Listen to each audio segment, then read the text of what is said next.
Dear శీర్షిక subscribers అందరికీ దేవి నవరాత్రి శుభాకాంక్షలు.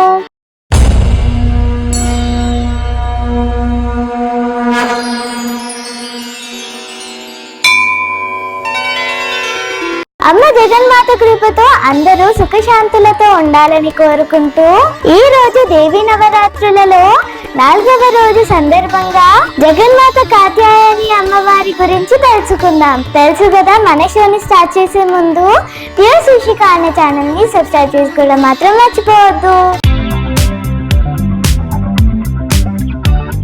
కాత్యాయని దేవి అంటే నవదుర్గలలో ఒక అవతారం. నవరాత్రులలో ఆశ్వయుజ శుద్ధ షష్ఠి నాడు ఈ అమ్మవారిని పూజిస్తారు. అమర కోశం పార్వతీదేవికి ఇచ్చిన రెండో పేరు కాత్యాయని. శాక్తయంలో ఈ అమ్మవారిని శక్తి, దుర్గా, భద్రకాళి, చండీకళ అపర అవతారంగా భావిస్తారు. పతంజలి రాసిన మహాభాష్యంలో కాత్యాయని అమ్మవారిని దుర్గాదేవిగా వర్ణించారు. ఇది క్రీస్తు పూర్వం 2వ శతాబ్దంలో రాశారు. యజుర్వేదంలోని త్రైతీయ అరణ్యకలో మొట్టమొదటిసారిగా ఈ అమ్మవారి ప్రస్తావన వస్తుంది. స్కంద పురాణం ప్రకారం సింహవాహిని అయిన ఈ అమ్మవారు మహిషాసుర సంహారంలో పార్వతీదేవికి సహాయం అందించింది. నవరాత్రుల సమయంలో ఈ అమ్మవారిని దేశమంతటా పూజిస్తారు. మార్కండేయ పురాణం, దేవి భాగవతాలలో ఈ అమ్మవారి గురించి రాసుంటుంది. బౌద్ధ, జైన గ్రంథాలలో కూడా ఈ అమ్మవారి గురించి ఉండడం విశేషం. ముఖ్యంగా కాళికా పురాణంలో కాత్యాయని దేవి గురించి ప్రస్తావిస్తూ ఒడిశా ప్రాంతం జగన్నాథుడికి మరియు కాత్యాయని దేవికి పీఠ వంటిది అని వివరించారు. హిందూ శాస్త్రాలు, యోగా, తంత్ర విద్యాల ప్రకారం కాత్యాయని దేవి ఆజ్ఞ చక్రానికి అధిష్టాన దేవత.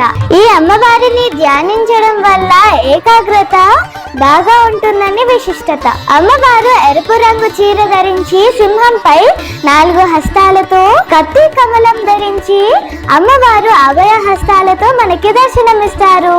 అమ్మవారికి పాలతో చేసిన అన్నం నైవేద్యం అంటే చాలా ప్రీతి. భారతదేశం అంతా కాత్యాయని అమ్మవారికి అంకితం చేయబడిన ఆలయాలు ఎన్నో ఉన్నాయి. వాటిలో బృందావనంలోని కాత్యాయని పీఠం సతీదేవి జుట్టు పడిపోయిందని నమ్ముతున్న ఒక ముఖ్యమైన శక్తి పీఠం, మరియు ఢిల్లీలోని ఛతర్పూర్ ఆలయం ఆమెకు అంకితం చేయబడిన ఒక ప్రధానమైన ఆలయం. ఇతర కాత్యాయని ఆలయాలు కర్ణాటక శ్రీ కాత్యాయని బనేశ్వర ఆలయం, కేరళ, మహారాష్ట్ర, రాజస్థాన్ మరియు తమిళనాడులోనూ కనిపిస్తాయి. ఒక్కొక్కటి దాని సొంత చరిత్ర మరియు ప్రాముఖ్యాలు కలిగి ఉంటాయి. తెలంగాణ రాష్ట్రంలో బతుకమ్మ సంబరాలలో 4వ రోజైన నానిబియ్యం బతుకమ్మ అంటే నానేసిన బియ్యం, పాలు, బెల్లంతో తయారు చేసిన నైవేద్యాన్ని బతుకమ్మకు సమర్పిస్తారు. చూసారు కదండి కాత్యాయని దేవి విశిష్టత గురించి.